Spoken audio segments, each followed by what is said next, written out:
Hey, how you doing today? Good, how are you? Doing all right? You having a good day? Work going all right? Yeah, it's been a long day, but I can imagine. Me too. glad Ready to be here. But so today, basically, what we're going to do is we're going to go over your health history, sort of a report of findings, go over your injury, kind of what brought you in today, sort of everything like that. Go over some X-rays and develop a care plan. Does that sound good? Yeah. All right. So basically, what chiropractic is the way that I like to describe it is we'll put it like this. You can have whatever car you want, but the only thing is that car has to last you your entire life. Okay. What you're going to do is you're probably going to try to take the best care of that car. You're going to want it to be fine-tuned. You're going to change your oil every month, everything like that.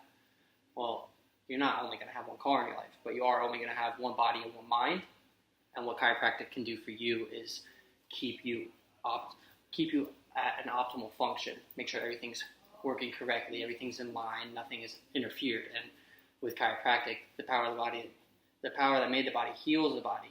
And I believe that without any sort of interference, you're going to work a lot better. Okay. So what are those interferences exactly? Basically, an interference, talking with the spine, is when a vertebral body shifts or rotates, closing in on a nerve, a spinal nerve, and that's basically called a subluxation, and that's going to cause pain throughout the body because what controls the body in your mind? The brain. The brain, and what's connected to the brain? Your spine. The spinal cord, and which runs straight through your spinal canal, which is, as a chiropractor, our focal point, we would say, and that spinal cord sends messages to your entire body. So you could have some sort of visceral organ pain, something that's bothering you, and that could be due to a subluxation here. Okay. Or you could have, like, say you have an ankle injury and some sort of muscle innervation is bothering you. Mm-hmm. That could be due to something in your lower back. Okay. And basically moving forward, do you have any sort of, what is your complaint or your injury that brought you in today? I got rear-ended, and now I have some neck pain. It's just hard to, like, especially sitting all day. I can really imagine. starts bothering me. Probably some sort of whiplash or anything like that. And if you would, could you kind of walk me through the accident? Yeah, so I was just sitting at a red light in a car. I don't know if they didn't see me or what, but they hit me in the back, and it just really kind of whipped my head back. Yeah. And, ever since then, I've had some headaches and neck pain and stuff. So just on, like, a daily basis, what would you say, or rank it as 1 through 5? With 5 being the worst, I'd say it's probably, like, usually around a 2. Okay. And at your worst, when it is, like, unbearable? Like a 3 or 4. A 3 or 4? Yeah. So it really does actually bother you pretty much. And at your best, is it ever no pain? Everything gone? I'm never no pain, but usually, it can be around a 1 where I just feel it's like. Okay, that makes sense. And does anything you do, any sort of movement, make it better? Like lying down, sitting up? Yeah, laying down helps. Okay. Especially if I have, like, a good pillow. Yeah, that makes sense. Elevating the neck. And anything make it worse? Anything that you do, like, through your daily activity that is, like, sort of comprehended because of this? Yeah, because when I sit for a long period of time, I start to get a headache, and the neck pain really starts to get worse. And what do you do for work? You IT, right? Yeah. I remember you telling me that earlier on the phone. So you're sat at the desk for a long Yeah. time. Okay. So we can definitely help you out in that aspect. Try to help alleviate that pain and get you functioning to a proper lifestyle. Okay. And so I'd say from here we if you would come with me, take some exercise every night. Okay. Yeah.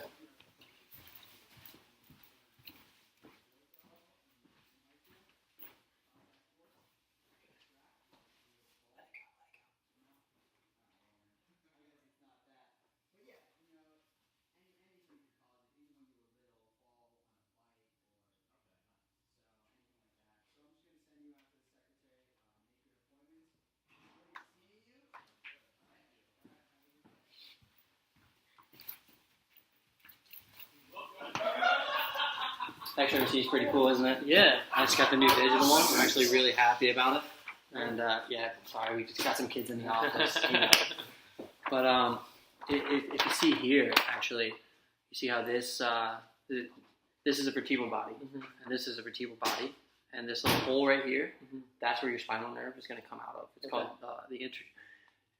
I call it the IVF, just for short. We'll just keep it plain and simple. Well, your vertebral bodies have shifted slightly, closing in that IVF. So that nerve is quote unquote a subluxated nerve, and that's causing the pain through your upper traps and your neck area. Okay. And basically, what we're going to do for there is we're going to set up a care plan and probably have you come in about 15 times total. Okay. Twice a week, just Monday and Wednesdays typically, or Monday and Thursday. Are those days typically? Yeah, Monday and Thursday would work. So you think with just 2 visits a week for 15 visits, it'll pretty much clear up all the pain? 100%. I think we will be able to get you fully functional, and then after that, what I would like to do is transfer you over to a wellness care plan, and just because we in chiropractic are a preventative health care. We don't want you to ever get to that worst state.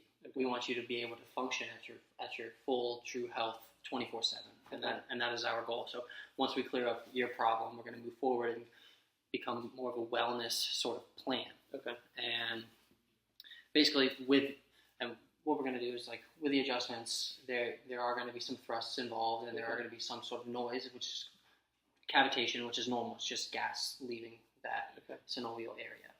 And I just want to let you know, because some people do get freaked out about just the noise. It's kind of, and on top of that is with chiropractic, we don't hurt our patients. I'll let you know this. I don't really tell every patient this, but my malpractice bill is $1,100 a month, $1,100 a year, and that's because we do not hurt people, where an anesthesiologist is paying 6 figures a month. So just to kind of reassure you that that everything is safe, everything is going to go to plan. And so now I'd just like to learn a little bit more about you, kind of your health history, your family history. So just how often would you say you work out? I try to go to the gym like 3 times a week. Mainly lifting weights, running? Yeah, lifting and cardio. Nice. Okay, so you're a pretty healthy guy. Yeah, I try to be. And what's your diet like? I mean, I wouldn't say that I am always eating the healthiest food, but I try to, stay away from fast food and try to eat a little bit healthier things, or at least what I think is deemed healthy. I mean, you seem fit. You seem like you care about your overall health. So you're making my job easier for me. So thank you for that. Yeah. And alcohol consumption, you usually just casually. Maybe like a beer after work, or something like that. A beer or two with dinner. After work, yeah. Okay. And then on a weekend occasionally with some friends or something. And any allergies I should be aware about? Just some environmental ones. Pollen, especially with the pollen. Yeah. Some locally grown honey made from the local bees will actually help you out with that. It'll clear you out. And I've got an electro acupuncture thing, and which is something I can help you with if your sinuses do get bad. It's something we can work into your wellness program. Okay. Yeah. Are there any past injuries or anything I should be aware about? Any surgeries? Anything going on? I just had a couple meniscus surgeries. Oh, no way! Me too. In college. So, yeah. You an athlete? Yeah, I wrestled. No way. Where'd you go? To Duke. Duke, that's right up the road. I'm from. I went to Catawba College. Oh yeah, heard of that. Yeah, just small world. Yeah. And when did those knees occur? Back in college. I had those back in college, but the neck is the most recent thing. Yeah. And I think that probably happened about a month and a half ago. But I really haven't had any relief since. Yeah. We're definitely going to get moving forward with that. And so just another service we offer here is sort of like a healthcare class, which I would love for you to come, bring family, friends, you can bring anyone. And we just kind of talk about exactly what we offer and how we can help you move towards a healthy lifestyle, move towards a vitalistic lifestyle. And they're fun. Everyone gets involved. We show clips, we show videos, we play games, we have food and drink. It's free. It's free as well. Like, obviously, we're not going to charge you. Yeah. And it's just something that we enjoy here at the office. Okay. And another thing I'd like to talk to you about is kind of like the policies of our office and how we run things here. If you do, obviously life is life and things are going to come up. Say you have to make a cancellation, which is perfectly fine. Just make sure you call in beforehand so we can fill that space up and we can get you pushed back to a later date. Even if you are running late, just give us a call. It's totally understandable, and we can squeeze you in for whatever time you come. Okay. And basically what I try to do is I try to put everyone onto a cash basis. I know cash isn't the best, but for most people, but insurance policies, their copay for insurance policies typically are higher than what I will charge you for a normal. So I am just looking out for my patients, so they don't have to spend $40 for their copay when they could spend $25 for just my adjustment. Okay, awesome. Yeah, and that is basically all I have for you today. Okay. I'm really looking forward to moving forward. And I'm curious if you would like to continue care with me. Yeah, absolutely. I think that the way you describe chiropractic and stuff, I think that it can really help me with my neck. Awesome. Here, let me walk you out. Okay.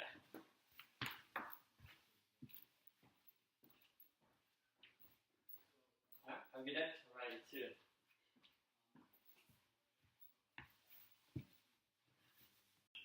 So now I'm going to get into basically the two binders that I created. Start off with the practice management binder, which goes into detail about pre-visit, visit 1, healthcare classes, report of findings, progressive exam, and something else I added in, just like a strategic marketing and how I'm going to go about that. And with the pre-visit, we have right here kind of everything that's going to go on with phone calls, any sort of questions that they have in the beginning, and what time their appointment is and how we can move forward with that. And then the next tab is the visit 1, basically going over history, asking them about themselves, asking them about their family history, anything I should be worried about with injuries, anything going on there, possibly going through the x-rays and make sure we have some subjective, objective findings. And then for the next tab, we have the healthcare class, which is going to consist of information about when they're going to be held, how often, and the different types of classes and how I can promote health into their life and help them live a vitalistic lifestyle. And with the report of findings tab, we have visits and just talk about the office, why have the visits, talk about x-rays, and then report findings in general, just any sort of subjective or objective findings. And lastly, we have the progressive report, kind of just going over everything, doing a re-examination every 12th visit, 12th, 13th visit, nothing specific. And then the marketing plan, basically how I plan on getting new patients, doing screenings, going to churches, going to sporting events, setting up tents, anything where I can promote myself and promote my business. And hopefully at one point I can build up a referral system to where patients get, I wouldn't say discounts, but I can put them on certain plans, maybe charge them $100 a month or so if they bring in a certain number of referrals. And then moving forward with my research binder, we have a multitude of different sections on this, and this is a binder that I'm going to continue to grow and build as I move forward in my chiropractic career and my chiropractic business. And our first slide deals about vertebral subluxations, and I actually have a wonderful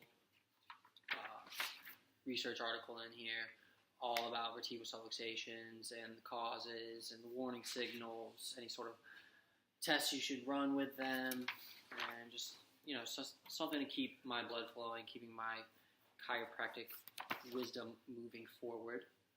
Next, we have the wellness developmental care, and again, just something that I'm going to continue to move forward. I actually haven't found any sort of articles on this section yet. It's something that I'm going to look for in the future, but as of right now, I haven't found a good research article that I've liked. And next is the subluxation condition-based care. And after that, we have chiropractic spinal. And actually, back to the subluxation condition-based care, I actually do have an article on that by Dr. G. Barkus, and it just kind of goes into the detail of how to take care of a patient who has subluxations and where to improve their overall lifestyles. And then moving forward, we have the functional neurology in chiropractic care, who we actually just had a wonderful guest speaker on this section, Heidi Hovick, and she is kind of the lead in chiropractic research at the moment. She's finding some wonderful pieces and really implementing them into our structure and helping us realize that what we're doing is actually helping our patients and helping them live a healthier lifestyle and moving forward. And after that, we have the current mechanic systems, the bad medicine, and new vitalistic systems. These tabs are something I look forward to finding information on in the future, but as of right now, this is all the information I have, and I really enjoyed this class and my time building these binders, and thank you for the opportunity.